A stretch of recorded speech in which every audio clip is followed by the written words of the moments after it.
జగన్మోహన్ రెడ్డి సోమరపోతులు చేశాడు. నువ్వు బటన్ నొక్కితే సరిపోయిందా, నువ్వు అభివృద్ధి ఏం చేసావు? పోర్టు కడుతున్నాడు జగన్మోహన్ రెడ్డి గారు.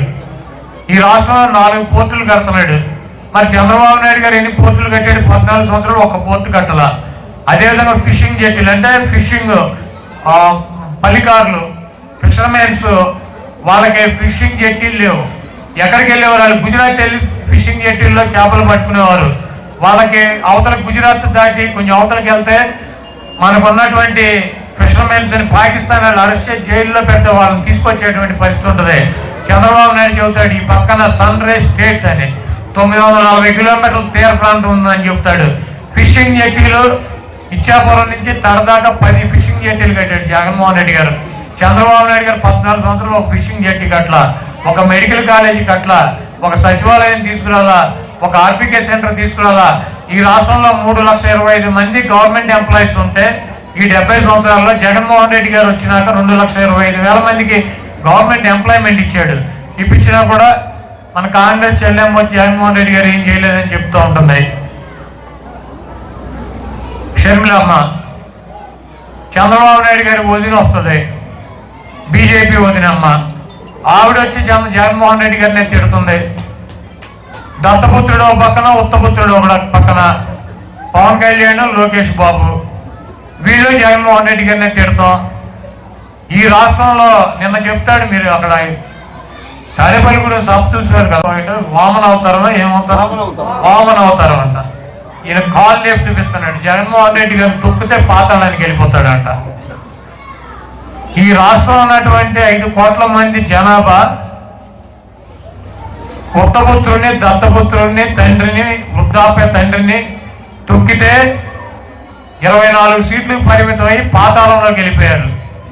ఈరోజు జగన్మోహన్ రెడ్డి గారిని ఎదుర్కోలేక ఇంతమంది కలిసి చంద్రబాబు నాయుడు గారి మధ్యలో నుంచి ఉండాడు.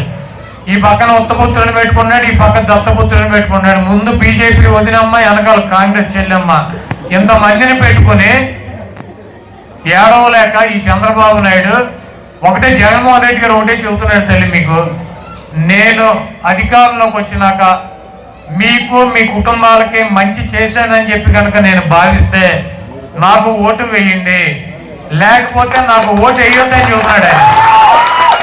నేను మంచి చేశానని భావిస్తే నాకు ఓటు వేయండి, లేకపోతే వేయొద్దని చెబుతున్నాడు ఆయన. మేము కూడా అదే చెబుతున్నాం. చంద్రబాబు నాయుడికి దమ్ము ధైర్యం ఉంటే 14 సంవత్సరాలు ముఖ్యమంత్రిగా పనిచేశాడు. 14 సంవత్సరాలు ముఖ్యమంత్రిగా పనిచేశాడు. పవన్ కళ్యాణ్ గారు 2014లో సపోర్ట్ చేశాడు. నేను ఉంటాను, చంద్రబాబు నాయుడిని రూట్లో నడుపుతాను, మీకు మంచి చేస్తానని చెప్పాడు. పవన్ కళ్యాణ్ని చంద్రబాబుని చెప్పానండి, మేము మంచి చేసామని కనుక భావిస్తే 14 సంవత్సరాల్లో మాకు ఓటేమని చెప్పానండి. ఇది చెప్పట్లా. చంద్రబాబు నాయుడు, పవన్ కళ్యాణ్ వీళ్ళందరూ ఒకటే. జగన్మోహన్ రెడ్డి సైకో. దేనికి సైకో? ఏం చేశాడు?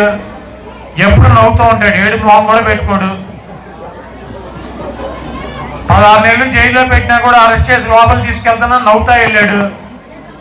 రిలీజ్ అయినప్పుడు కూడా నవ్వుతూ వచ్చాడు. ఎన్ని కష్టాలు ఉన్నా, ఆయనకి ఎన్ని ఇబ్బందులు ఉన్నా, రాష్ట్రానికి ఎంత ఆర్థిక ఇబ్బంది ఉన్నా ఆ బటన్ నొక్కేటప్పుడు చిరునవ్వుతో నొక్కుతాడు. ఎప్పుడన్నా ఆయన మొహంలో ఆ నవ్వు తప్పించి ఏమైనా కనపడుతుందా జగన్మోహన్ రెడ్డి గారి మొహంలో? వీళ్ళు ఒకడు మాడి మొహం, ఒకడు చించుకుంటాం, ఒకడు ఫ్రస్ట్రేషన్, ఒకడు పిచ్చి గంతులు. ఇటువంటి సైకోలందరూ కూడా జగన్మోహన్ రెడ్డి గారి మీద పడి వేధించేటువంటి పరిస్థితి ఉంటుంది.